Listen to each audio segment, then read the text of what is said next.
Il est 9h25, on se retrouve pour les Market Movers avec James Toiti qui nous a rejoint. Bonjour James. Bonjour, vous m'entendez?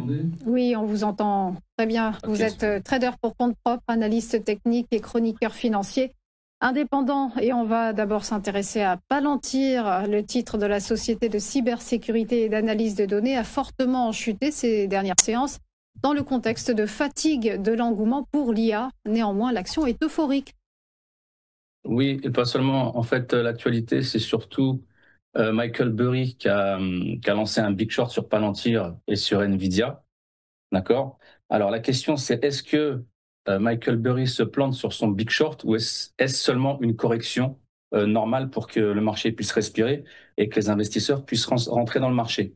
On va décortiquer tout ça. Donc, en fait, Palantir vient de publier des résultats trimestriels records, d'accord, avec une croissance de 63% de son chiffre d'affaires, c'est énorme, et une marge d'exploitation ajoutée de 51%. D'accord? La marge d'exploitation ajoutée, c'est quoi? On appelle aussi ça la marge opérationnelle.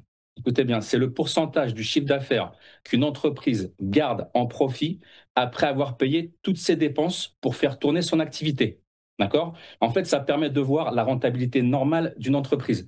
C'est extrêmement important. Donc, souvenez-vous de ce que je viens de vous dire. OK? La marge d'exploitation ajoutée est de 51% sur les 60% du chiffre d'affaires. Alors, ce qu'il faut savoir aussi, c'est que Palantir relève ses prévisions annuelles et vise désormais 4,4 milliards de revenus en 2025, portés par la forte demande en solutions d'intelligence artificielle, surtout aux États-Unis. Ce qu'il faut savoir aussi, c'est qu'un contrat a été signé avec le Royaume-Uni de plus de 1 milliard de dollars, d'accord, pour des solutions de défense, etc. Et bien sûr, le centre opérationnel, je vous le donne en mille, sera implanté à Londres. Donc la question que je me pose, c'est est-ce que Michael Burry se plante ou pas? Est-ce que c'est juste une respiration? Donc malgré ces performances exceptionnelles, ce qu'on a pu voir, certains analystes mettent en garde contre sa valorisation stratosphérique. Ce qui se passe aujourd'hui, c'est vraiment, il n'y a pas que sur Palantir, il y a sur beaucoup d'actions de la tech ou des GAFAM. Et une chute du cours, en fait, post-résultat a été constatée. Enfin, la dépendance aux contrats gouvernementaux et les enjeux éthiques restent au cœur des débats, en particulier avec l'expansion internationale et l'utilisation croissante de l'intelligence artificielle dans le secteur public. On va regarder ensemble le graphique.